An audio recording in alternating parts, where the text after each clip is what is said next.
what I'm trying to say is, like, do you think you will be at a sustainable place where you can continually do this and make a livable wage so you can eat and be happy and possibly retire one day and everything else, and it can be a career? You got to get his head shaking now. I want to get you to the point where all the Pro 2 guys and all the Pro 1 guys, if you put this, all your time and effort into it, you can make this a real career and you don't go broke, because I see how much time you put into this and everything. We need to figure out a way to transition all you guys into this like a job, because it's absolutely a job. You absolutely put so much time into this, you are going broke and you are making your life miserable. I'm not saying that you're miserable, but like, is that accurate? Like, you are putting so much into this and you don't get enough out sometimes for you to like have a long-term career and have like a girl here and there. Oh, no girlfriend. All right, this is my boy, Andy Hateley. He has a E30 monster drift car, but none of that matters, because when I do interviews, I don't ask them about sponsors or what they're currently working on or anything else. What I do, this is my little thing, is I find the one thing that makes him unique and then try to attack that and figure that out. So, what makes you unique, I think, is you've been at this for more than 10 years, driving on a grassroots level, trying to break through into a pro level. Always been kind of halfway. Right, and you've always been stuck in the halfway level. And what I've been doing recently is I've been noticing that all you guys are kind of screwed because lots of rich people sidestep into drifting. They can get really good really fast. They can build monster cars, and you're gonna flounder forever. This isn't mean, by the way. No, this is just like, you're gonna flounder forever because as you get better, they can spend more money and they can always escalate it. And there's guys that have literally infinite money to spend on this crap. So like, each time you try and level up, they do the same thing because you just set the bar, or you know, whatever it is. But you're always gonna have a really tough time. So how are you gonna fight that? Basically, finding sponsorship, being able to basically explain to the sponsors that, listen, we've been in this for this many years and we have a lot of experience behind us, and fortunately some sponsors do step in and help us out, like RHS Comp Cams. Got an engine going in for next year. They gave us a great deal on it, so that allowed us to put the quick change in the car, make the car more reliable. So really, we can't do any better than, say, the rich guys do with all the budget and all that stuff, but we have the experience to run the team properly and to do those things. But what I see with the higher dollar guys, they're just hiring people. You know, like Hildebrand hired, Rick from RTS. He's a great crew chief. He crew chief for Justin Pollock for years. So I think that's one of the reasons why his program is doing so well, is because Rick's behind it. Rick knows how to keep that car running, knows everything that he needs to do to build a competitive car like that. Whereas we're just doing it from our experience and our personal experience. So. And we still have to learn along the way. When I listen to you and I hear you talk, though, I hear we're bringing in sponsors to help at a dollar amount, and all that does is help you fight them, but they will quadruple that dollar amount if they need to. Like, how do you control your fate so it's not a gamble? So you're not necessarily worrying. So loud. Just a second. Their cars will blow up soon and we won't have to listen to them, or they'll run out of tires. All right, how do you control your future so that it's not guesswork, if you know what I mean, or like rolling the dice? Because this weekend you got hit by somebody else, and we didn't protest well and all this stuff, and it was kind of a little bit of a clusterfuck, and we got knocked out. Whereas the more prepared teams would simply hire someone that gets paid to do that, and they would damn well know to do that correctly. Because I'm working for free, so you get free labor, and it's not very good. You know what I mean? And we communicate well on the driving side, and I think about driving, but I don't think about the protesting and having $250 to protest with a form printed out. I'm just like, what the hell? This isn't drifting. Like, that's not my thing to think about. So you're limited if you're getting me, or like your best friends to crew chief and everything. So how do you fight that? How do you get to the next level where you control your destiny, and it doesn't matter how you finish, you can do this professionally? You know what I mean? That's my thing for all you guys, because if we can figure out a formula, you don't have to like I know I think it's just sort of working your ass off, you know? I mean, like doing all your social media stuff. I started doing vlogs and stuff. I'm not quite as popular as this guy right here. I'm not popular at all. But, you know, I'm starting to do everything that I can in the off season. As soon as I get back from the event, I'm editing videos for 2 days. Yeah. I'm getting out all the social media that I can and just trying to get myself out there as much as I can and try and do more or as much as these guys are doing that are hiring people, essentially. You know, because they can hire people, they can pay the dollar amount for everybody to do everything. But technically, I mean, if you have the time on your hands, you can do all that. Yeah. You just need to. It's a lot of work, though. It is. It's a ton of work, but you can do it, and you'll get. The more and more you do it, the better and better you're going to get at it. I mean, I noticed that with my vlogs. I'm on my 3rd one now, and they're getting better, and they're getting more popular, and you know. You can talk to the FD people about, you know, sharing your social media and doing all that kinds of stuff. So it's more about being really proactive about getting your name out there, getting yourself out there, getting your car out there, showing up to, you know, if you get BMW, I show up to all the BMW car shows I can, Beamer Fest and local shows, anything out there that can bring fans towards you, because that's really what the sponsors see and that's what they look at. And I hate to say it's a popularity contest, but in terms of finding sponsorship and in terms of who's going to represent you, it kind of is. Yeah. The more popular driver, it is definitely going to get. He's going to get more exposure, even if someone less popular did better on track. Yeah. So the track part of it is a big part. That's the part that I care about. You know, in my core, because I'm a driver and I'm late. Give them a minute. Yeah. So it's already like just echoes, generators and stuff. Yeah. So I mean. Basically, it's just about what you can do as a driver, as yourself, and how much effort you're willing to put into that. Because I see a lot of guys, a lot of the Pro 2 guys who do really well, they're not really active on social media a lot. They're not they're not out there trying to go to car shows or trying to go to other events and stuff like that. So I think it's just about how much effort you're really willing to put into it, aside from what's happening right here. Yeah. You know, because there's what's happening right here, and then there's the whole world out there, and your social media, and your sponsors, and all that stuff. So, I mean, talking in the drivers' meeting, they're talking about, you know, you should be doing press releases for every event. So I'm going to start trying to do that and release those to all my sponsors so they get updated. And I think just how you conduct yourself, how professionally you conduct yourself with the fans, with the sponsors, with the track officials, when you're at car shows or when you're doing your stuff off the track, how you respond to fans if they're messaging you and asking you questions about the car and stuff like that. I try to help out as many people as I can. If they have any questions about the car, if you're watching, feel free, message me on Facebook, whatever. If you're building an E30, if you have any questions about LS engines or anything like that, hit me up. I'm here. You know, I like to help people, and I like to see people go out there and do good. And I've made a lot of mistakes, and you can learn from my experiences. So. Do you think, because everybody that's already tuned out thinks Aaron's a dick, he either wants everybody to get rich or like he doesn't. He's a dick. Yeah, or he doesn't think whatever. What I'm trying to say is, like, do you think you will be at a sustainable place where you can continually do this and make a livable wage so you can eat and be happy and possibly retire one day and everything else, and it can be a career? You got to get his head shaking now. I want to get you to the point where all the Pro 2 guys and all the Pro 1 guys, if you put this, all your time and effort into it, you can make this a real career and you don't go broke, because I see how much time you put into this and everything. We need to figure out a way to transition all you guys into this like a job, because it's absolutely a job. You absolutely put so much time into this, you are going broke and you are making your life miserable. I'm not saying that you're miserable, but like, is that accurate?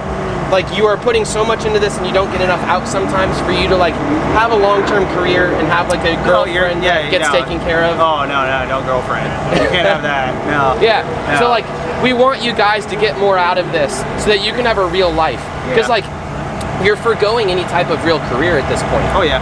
You're putting so much into it. And I don't think it's fair sometimes for people such as yourself that have so much accumulated knowledge and everything else. If it's a burnout path and everybody's eventually going to burn out, we lose all the accumulated knowledge of all the driving, all the working on cars, all the traveling. A lot of the guys that get burned out, they end up working for other teams here.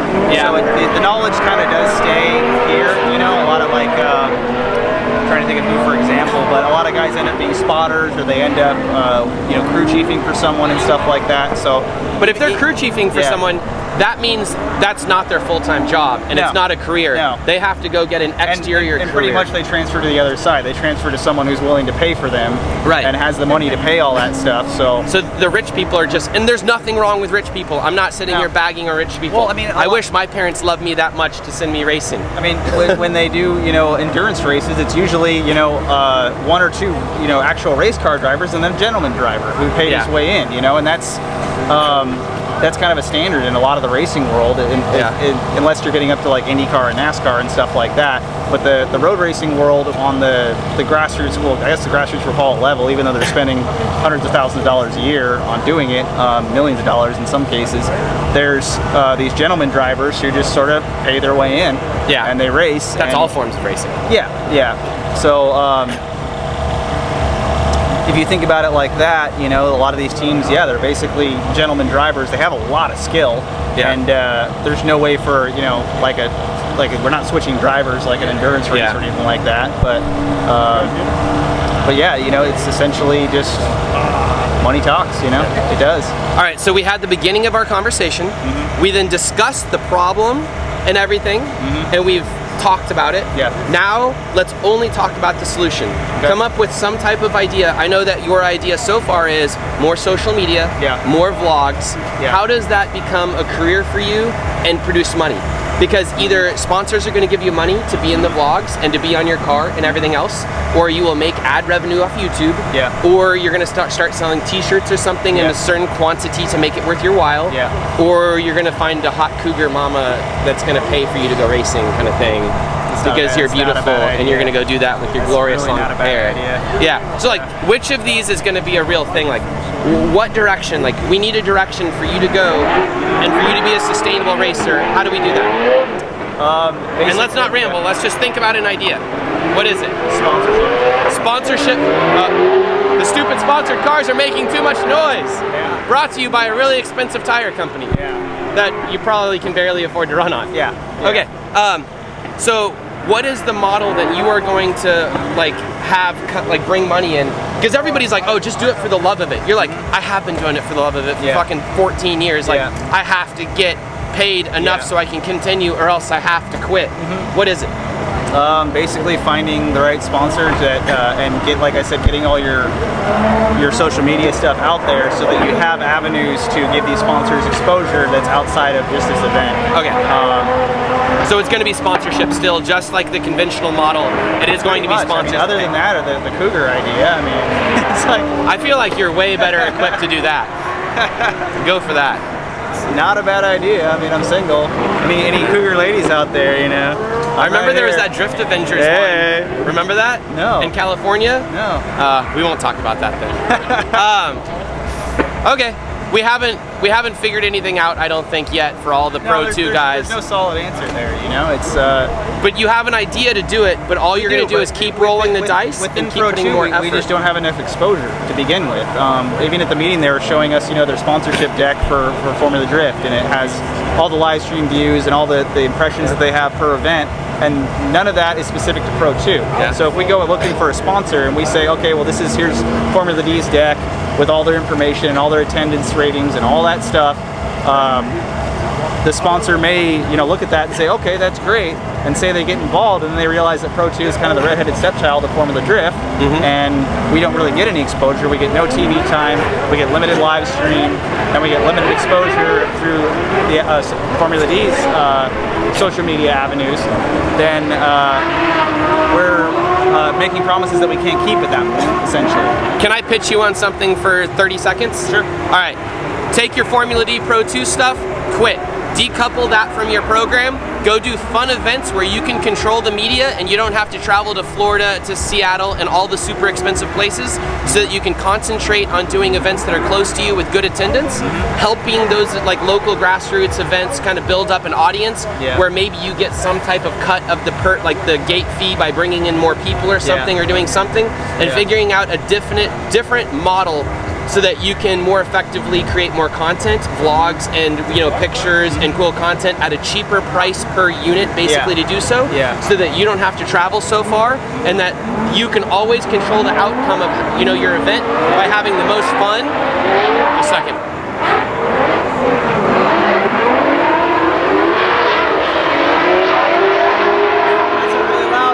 Yeah, I know. I think that's a lot of fun so far. And you can decouple your racing from your finishing results, basically, so that you can control it. And I think if Forrest Wayne continued creating media and doing all that stuff, the internet would love him even more decoupled from Formula D. And I think he would be more successful out of Formula D than inside Formula D. But I don't think that he realized that, and he kind of just quit producing stuff and quit being in the spotlight. Whereas he could be shipping his car all around the world for this less amount with the car with less horsepower, so that he wouldn't be blowing motors and it would be cheaper and everything else, and he could be doing all kinds of crazy stuff. Take his car to Gapville, take his car all over the planet, and sell it to Speed Hunters or someone, or Donut Media or whoever. I don't know how it works. And they produce the media to do that. And then it's kind of like Ryan Turek. He is successful off the track far more than on the track, and controls all that. So anyways, how would you do that? I would just basically, I mean, the money would be hard to find, obviously, but I'd like to I think it would be easier, and I think it would be cheaper to do everything you need to, so you don't have to find as much money. And I can already tell you, a lot of these sponsors absolutely have money to toss at anything media related, and you're not creating the amount of media they need from here because you're just a random person. And you are on live stream and they can't even read anything on the live stream. So that's a very little value to any of the sponsors. Do you agree? So if you could control all of your media, you could give them something more in return. Anyways, it was just an idea. I'm just spitting it out. I mean, that's what like Jeff Stonebeck and Matt Powers are doing this year with the whole Motor Trend thing. And they've been doing pretty well with it, and it's I think it makes more sense because you become more of a celebrity when you're doing that kind of stuff, when you're doing more content related things, exactly like you're saying. If everything you're doing has a video behind it and is content and is we'll call it a high dollar production, I guess, because you're bringing Motor Trend in, and you're bringing nicer cameras and a filming crew and all that stuff. I think that is a lot more valuable than what we're doing right here. Okay, so I just want to see you guys succeed, and I want to come up with a game plan. Not that it's my responsibility, but I keep sending Pro 2 guys to the wood chipper, if you know what I mean. And I want to properly get them prepared for it. Not only prepared, but take Randall from IAS Performance. Love the dude, everything else, but he doesn't want to create media, and he found out how expensive the media is to create on the road because you have to travel with media people and everything else, so that it's not worth it for him to create media, so he doesn't do it, so he's constantly invisible, even though he keeps getting better and better and better. He's kind of invisible except on the live stream, and there's not enough live streaming of Pro 2 and all that to make it worthwhile. That's why I started doing the vlog stuff, because it's all my personal content. I film it all, I edit it all, I get, I pay for footage that's coming off track from a couple of filmers and stuff like that. And then I do my whole audio spiel and do little videos here at the track with my Osmo or whatever, and I bring my drone out and do drone footage of the trip and all that stuff. So I try and give people the whole experience of, what's it like starting from point A, getting the car ready, prepping, all that stuff, getting out here, dealing with everything, that goes wrong with the car, and as well as getting home and enjoying the ride along the way. So I think a lot of Pro 2 drivers should be doing stuff like that, where they can literally make this stuff yourself. I put $0 into my, or $160 to pay the filmer for the footage. And other than that, it's all my effort. It's all my own thing, and it's always one more unit of effort. And it's learning. I'm Adobe Premiere. I started the vlogs on that, and I'm learning how to edit and learning all that stuff. And I've edited with other programs and stuff, but this one's very complicated and annoying. So just learning how to do all that and getting good at it. The more you do it, the better you're going to get, the better content you're going to be able to create. So what I need to do at this point is get a better avenue for exposure for that. I've been meaning to talk to the FD guys about maybe sharing the vlog and stuff like that, so I can get it out Talk to more to the correct people. person, they'll do it. All right, we're done.